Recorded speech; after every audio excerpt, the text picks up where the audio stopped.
Hey guys, আসসালামু আলাইকুম, welcome back to another brand new video.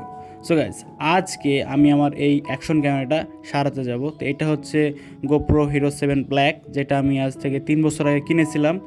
তো ভিডিও করার জন্য কিনেছিলাম। আপনারা যারা আমার আগের ভিডিওগুলো দেখছেন, আমার আগের ইউটিউব চ্যানেলে দেখছেন SH Shafi 09, ওখানে দেখছেন যে আমি এই ক্যামেরা দিয়ে অনেক ব্লগ বানাইছি।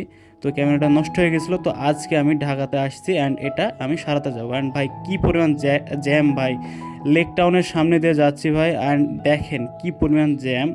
এই অলিগলির মধ্যেও যদি এত জ্যাম হয় তাহলে মেন রোডে কী অবস্থা হবে। অ্যান্ড মেন রোডে যখন উঠে একটুখানি যেতে না যেতে ভাই যেন মেন রোডে আবার জ্যামের মধ্যে পড়ে যায়। তো অনেক কষ্ট করে জ্যাম থেকে বেরোনোর পরে আমরা চলে আসছি এলিফ্যান্ট রোডে। তো এখানে আছে ইনস্ট্যান্ট মল্লিক শপিং কমপ্লেক্স। তো এখানে চলে আসছি অ্যান্ড এখানে এসে আমরা লিফটের 6 এখানে উঠছি, মানে 6 তলায় উঠে দেখছি এখানে অনেকগুলো মোবাইল এবং ক্যামেরা হাবিজাবি সব দোকান টোকান।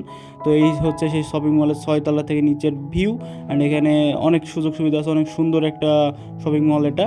তো এখানে এখন আমাদের যেতে হবে হচ্ছে বেস্ট ক্যামেরা সার্ভিস বলে একটা দোকান আছে ওখানে। তো এই যে আমি চলে আসছেন, এখানে আমার ক্যামেরাটাও রেখে দিয়েছি।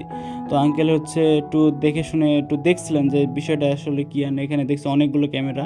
তো এই দোকানের নাম হচ্ছে বেস্ট ক্যামেরা সার্ভিস অ্যান্ড ওদের দোকান নাম্বার হচ্ছে 9191 অ্যান্ড এটা হচ্ছে ওনাদের ফোন নাম্বার।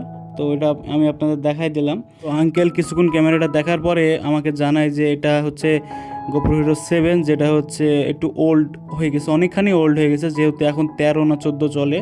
তো এখন যেহেতু 7 অনেক পুরনো হয়ে গেছে, তো এটা সারানো বলতে গেলে একটু কষ্টকরই হয়ে যায়। তো আঙ্কেলের কাছে এর জন্য আমি সেল দিয়ে দিলাম, ওটা সামান্য কিছু টাকা দিয়ে সেল দিয়ে দিলাম, যেহেতু এখন ওটা আমার দরকার নাই, শুধু শুধু নিয়ে কী করবো। তো আঙ্কেলকে সেল দিয়ে আমি কিছু টাকা পেয়ে গেলাম আর ওটা আঙ্কেলকে আমি দিয়ে দিয়েছি, কারণ ওটার আবার পার্টস পাতির ভেজাল ছিল, ওটা সহজে আবার পাওয়া যায় না। So guys, that's it for today. Till then, stay safe and keep watching Shafi Bhai and SH Shafi. Okay, tata, next one একটা ভিডিওতে আবারও দেখা হবে।